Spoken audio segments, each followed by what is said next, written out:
الصلاۃ والسلام علیک یا سیدی یا رسول اللہ وعلی آلک وصحابک یا رحمۃ للعالمین۔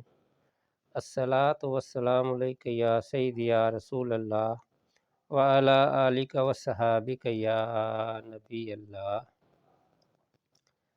ایک عرابی نے سرکار مدینہ صلی اللہ علیہ وآلہ وسلم کی خدمت بابرکت میں عرض کی، یا رسول اللہ صلی اللہ علیہ وآلہ وسلم، میں بڑا گناہ گار ہوں، آپ میرے لیے بخشش کی دعا فرمائیں۔ سرکار مدینہ صلی اللہ علیہ وآلہ وسلم نے فرمایا، بسم اللہ الرحمن الرحیم پڑھا کرو تو وہ ارحم الراحمین تیرے گناہ بخش دے گا۔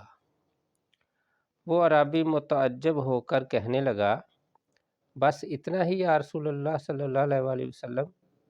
آپ نے فرمایا، جو مسلمان مرد ہو یا عورت سچے دل اور یقین کے ساتھ بسم اللہ الرحمن الرحیم پڑھے گا تو اللہ تعالیٰ اپنے فضل و کرم سے اس بندہ کو دوزخ سے آزاد کر دے گا۔